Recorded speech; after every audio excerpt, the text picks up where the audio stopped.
What does water, snow, and street all have in common? You can all ride them with a board. These sports that I'm going to tell you about, such as surfboarding, skateboarding, and snowboarding, they're all insane, they're all highly skilled. And the basic knowledge and information I'm going to give you on each of these sports could help you in the long run if you possibly ever pick up, say, a snowboard. So first we're going to be talking about surfing, and second we're going to talk about skating, and then third we're going to be talking about snowboarding.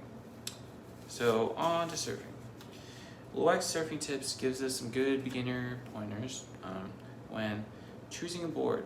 Choosing a board, boards get longer, wider, and definitely bigger as you choose between each boards, such as conventional, which is kind of more of a beginner board, but foam boards are definitely a little bit more safer and stable. But if you want to jump the gun and get an expert board, fiberglass is the way to go, but just try not to break it.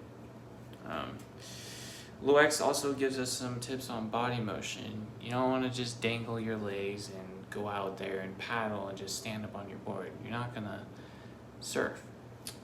Definitely want to keep your legs closer together, and you're going to want to be a little bit more flexible out there. Like I said, you can't just go out there and just expect to be able to surf. Patience is definitely key. You're going to want to know, you're going to want to be able to adapt to each type of wave. Each wave is different. No wave is the same. So if you feel up to the test, grab a board, hit a beach up, get your wetsuit on maybe if you want, and surf's up. On skateboarding, nollie skateboarding definitely gives us some, also gives us some good tips on choosing your right board size and right board shape. If you're going for a standard board, which is most popular, ranges from 7 inches to 8.5 inches wide. You're definitely going to want to be able to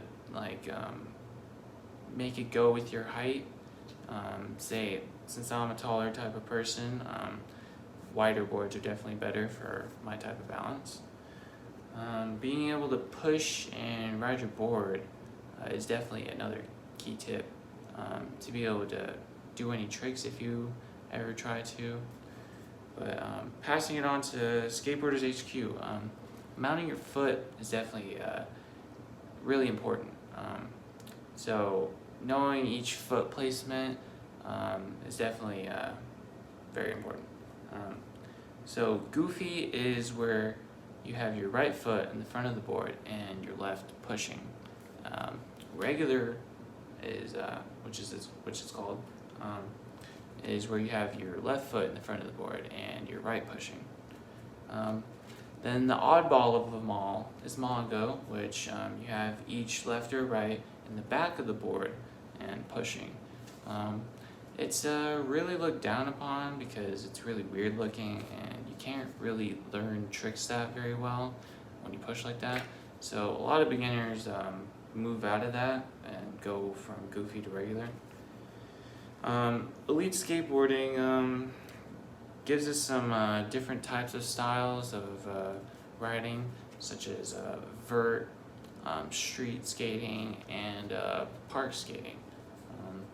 The less common ones are definitely off-roading, freestyle, which is the oldest type of skateboarding, and also downhill skateboarding.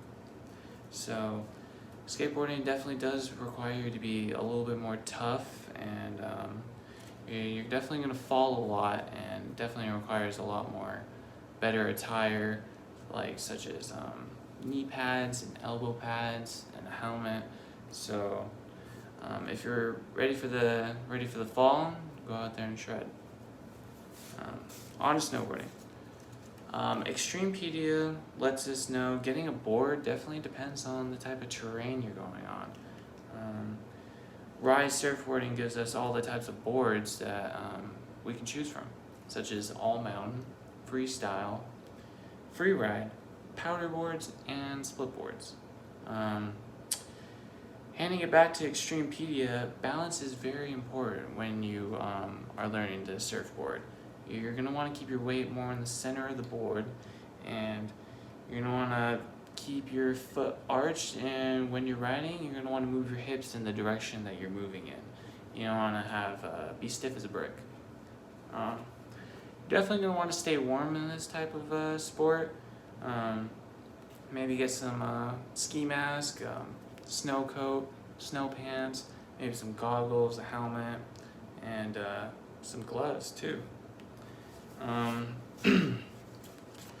Now knowing all these sports and what they have to entail, you should be able to understand that what each has to offer, and if you would like to pick up some lessons one day for one of these sports, or just go out there and practice. If you didn't know already about these. As a famous skater, Tony Hawk, once said, snowboarding is a spawn of skating, and skating is my passion.